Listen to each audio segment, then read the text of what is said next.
I deleted Instagram for 30 days.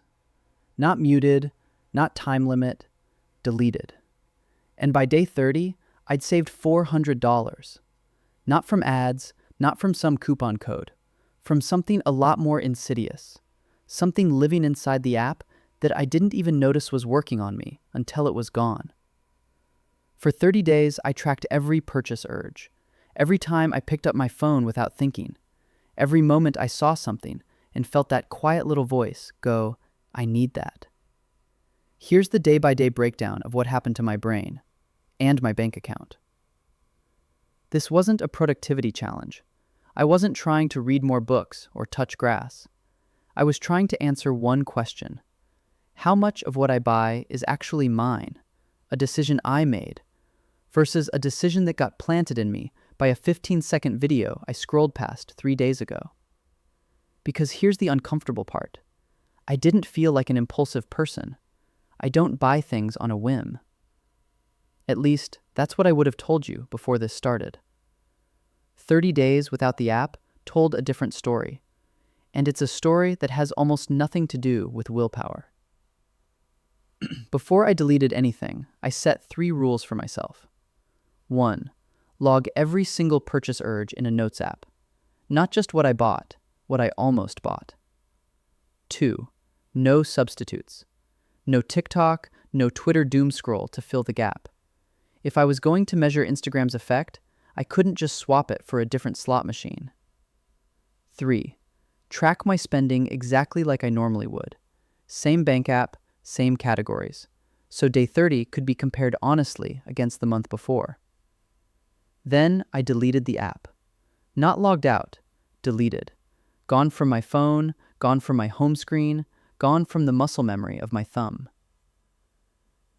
The first 3 days were the hardest, and not for the reason I expected. I thought I'd miss the content. I didn't. What I missed was the reflex.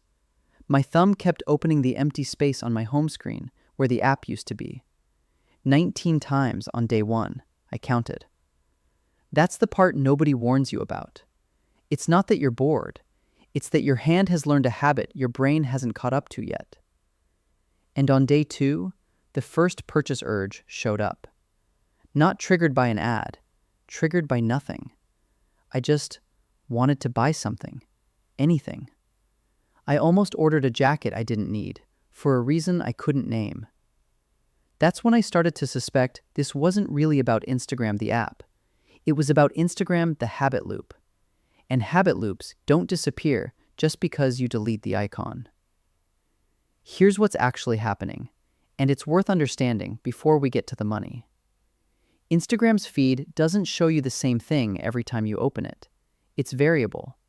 Sometimes it's boring, sometimes it's a friend's engagement, sometimes it's a stranger's 6-figure day in my life.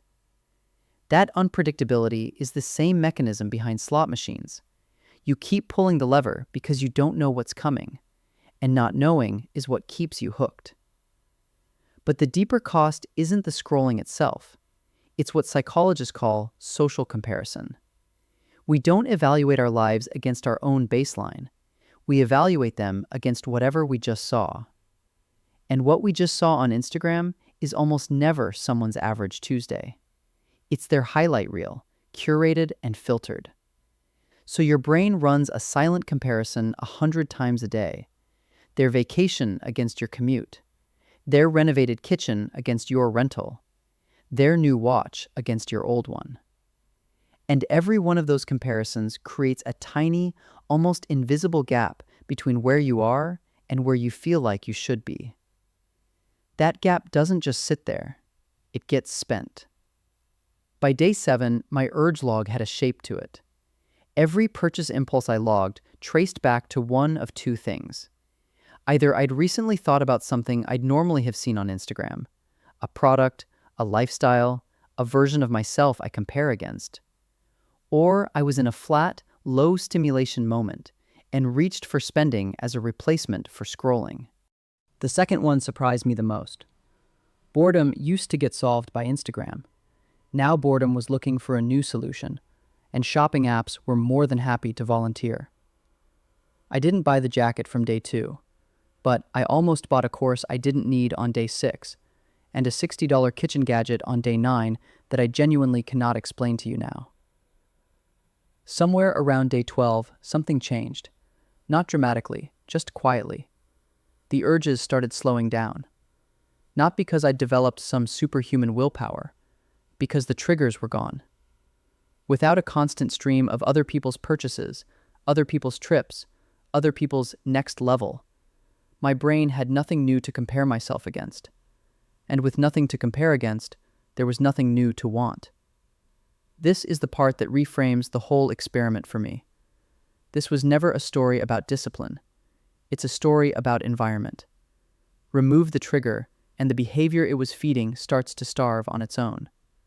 By day 20, I checked my notes app and realized I'd gone 4 straight days without logging a single purchase urge. 4 days. That had not happened once in the month before I started. At the end of the month, I sat down with both bank statements, the month before and the 30 days without Instagram. The gap was $400. Some of it was the obvious stuff. No more $8 impulse orders that showed up because I'd seen a product 3 times in one scroll session. But most of it was smaller and stranger. Fewer why not purchases. Fewer moments of low-grade dissatisfaction that I used to soothe with a cart checkout.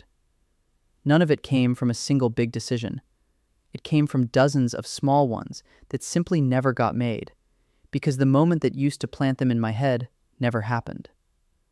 $400 from an app that costs nothing to use.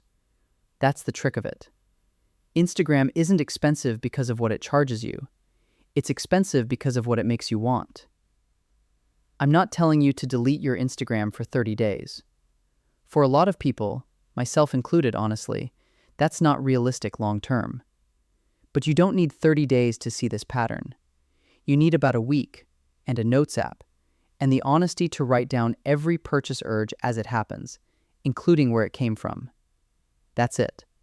That's the whole experiment, and you can run it without deleting anything permanently.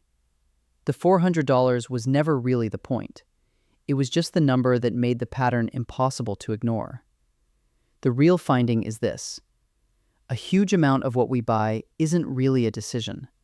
It's a reaction to a feed we didn't choose, showing us a version of life we didn't ask to be compared to.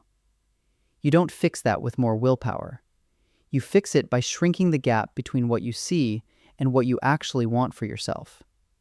Delete it for a day. Delete it for a week.